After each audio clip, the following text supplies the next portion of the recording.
Could you imagine a scenario in which a 14%, that's right, 14% congressional approval rating is considered good news?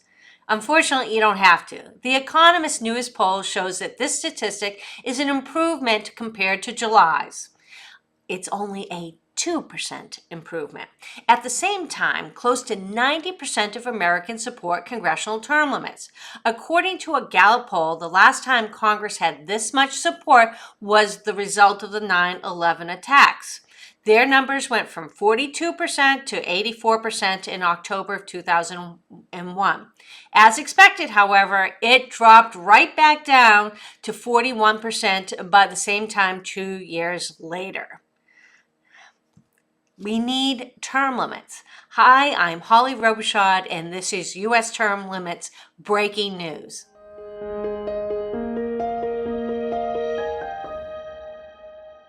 You deserve to know. Constituents deserve to know when their representatives have failed them by pledging support for an issue until it's no longer convenient for them. Term Limits Action is a YouTube channel that monitors the individuals who flipped on their pledge. Take a look. Josh Riley refuses to listen to the will of the people. Riley refuses to sign the U.S. Term Limits Pledge, and that just, well, stinks. Don't send another arrogant career politician to Congress. Term Limits Action is responsible for the content of this advertising. Diapers and politicians must be changed often, and for the same reason, 87% of voters support term limits for members of Congress, but Pat Ryan won't sign the U.S. Term Limits Pledge. Term Limits Action is responsible for the content of this advertising. While Congress may be dragging its heels on term limits, the message is getting out at the state level. In Pennsylvania, our state co-chairs Andy Dinniman and John Eckelberger penned an op-ed that's been running in newspapers statewide in the Keystone State. One of the many important arguments they wrote concerned cognitive decline. They said, consider the world's greatest deliberative body. The Senate has some members who appear to be visiting from a high-end assisted living facility. In addition, the daily dysfunction we see in Congress and the failure to offer fundamental solutions to the issues we face have led to voters realizing we must do better. Congressional term limits are the solution. I couldn't agree more. In South Carolina, our state chair, John Warren, also authored an op-ed piece that's being carried throughout the Palmetto State.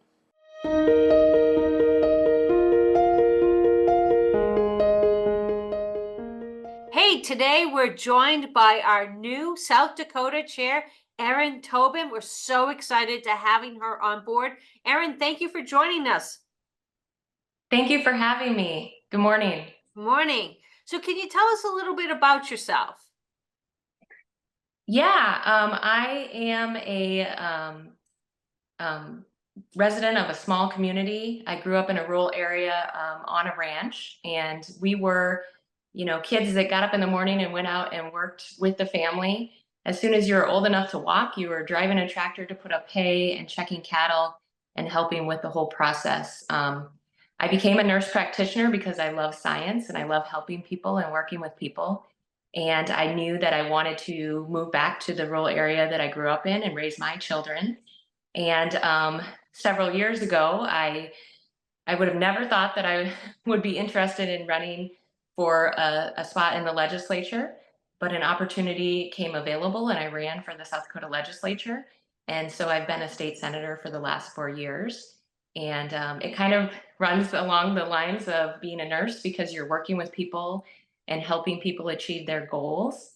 And I've enjoyed the last 4 years, and I also really enjoy being in the community that I live in, but I am a strong believer in term limits. And so that's what's brought me here today. All right. Well, we're really glad to have you on board. You've got a wealth of knowledge and very diverse background. So why do you believe in term limits so much? When I go out and talk to people, my constituents or just people in the community, a lot of people talk about some of the things that they see in DC, people who've been there too long and really don't seem to be fighting to get anything done. And once I went to the South Dakota legislature, we are absolutely a citizen legislature. We have 40 days to accomplish all of our goals, which means we get there and we get to work and we get it done. We balance our budget. And after seeing some of that take place, I knew that could be applied at the national level.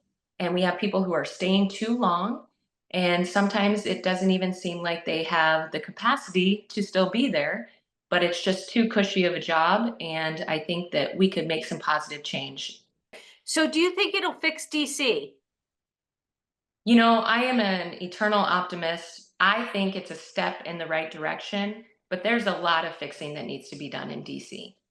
But let's face it, when you give someone a cushy job that they can spend their entire rest of their life doing and possibly not even get anything done, there's a lot of excuses in DC. It's easy to blame the other team.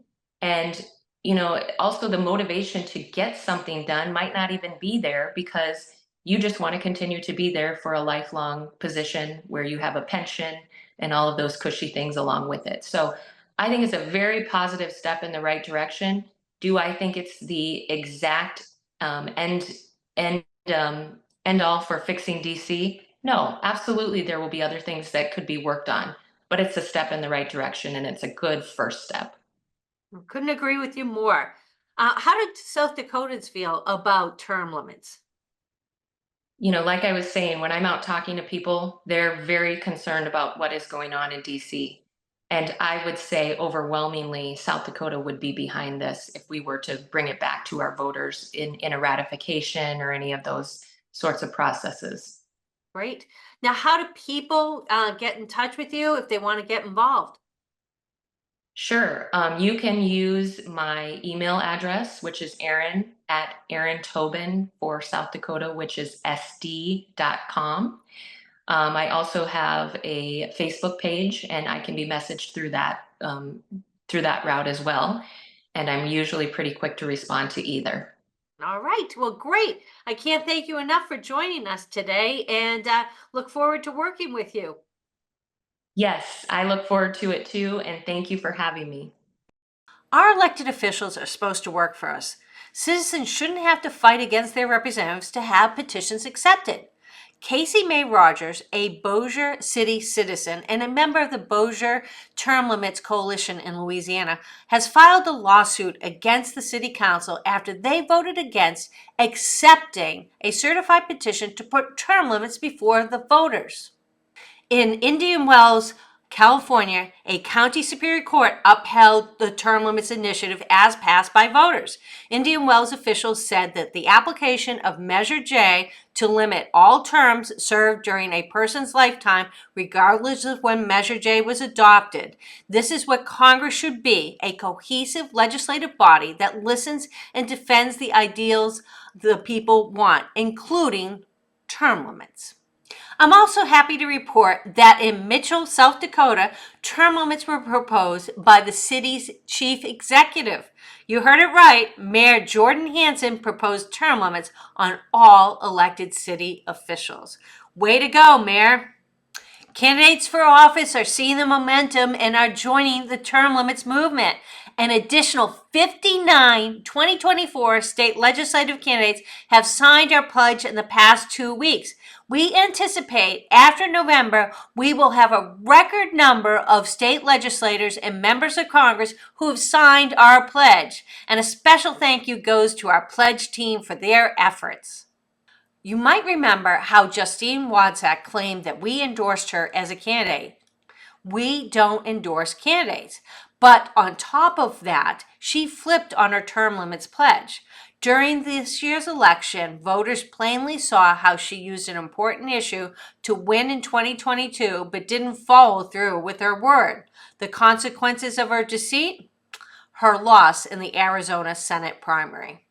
Ballotpedia reports that approximately 73% of state elections nationwide are uncontested this year. That's right, 73%.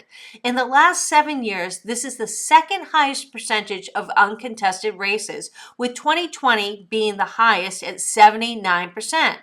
In 2019 had the lowest percentage, calculated to be about 54%. Even so, other years were still over 60%. This only serves to demonstrate the magnitude of politicians who are stagnant in office and how term limits would not only drastically improve these numbers, but do so permanently. Recently, Representative Bill Pascrell, age 87, passed away while serving in Congress. It shouldn't be a point of pride for a member of Congress to serve over a quarter of a century until they pass away in office. Aside from the fact that they should be enjoying their golden years, it means they're representing our country while they are declining physically and mentally and making decisions with an impaired mind. Pascrell served on 4 different committees, including Homeland Security and Social Security, and he was also part of 40 caucuses and chaired 4 of them. Now it's time for an update on Bob Goldbar Menendez. Goldbar Bob officially left office on August 20th following his federal criminal conviction and ended his re-election campaign as an independent in New Jersey. He is now appealing his conviction. His resignation likely ends his political career that started a few years after his high school graduation and continued nonstop until 2024. Now it's time for the corrupt politician of the week, and we've got a doozy for you. It's Virginia Representative Donald Byer. He was first elected to Congress in 2015. Prior to that, he served as United States Ambassador to Luxembourg and was Lieutenant Governor of Virginia. Before he was elected, OpenSecrets.org reports that his net worth was $56 million. But then it skyrocketed to $123 million the following year. Coincidentally, BuyerHouse.gov elaborates that he was elected the ranking member on the Science, Space, and Technology Subcommittee on Oversight on February 11th of 2015. It comes as no surprise then that the New York Times reports that he and his wife bought and sold shares of Alphabet and Microsoft while he was on the House Science and Space Technology Subcommittee on investigating and oversight. I guess it pays to be a politician. Every week I share with you another corrupt politician using their office to benefit themselves. We need term limits. Politics should not be about putting money in people's pockets. It should be about helping the people. Congressional term limits can make that happen, and it can become a reality. We've got the momentum. We've got the support of the people, but we can't do it alone. We need your help. Please go to termlimits.org and get involved today. And be sure to share this program with your family and friends. I'm Holly Robichaud for U.S. Term Limits Breaking News. I'll see you soon.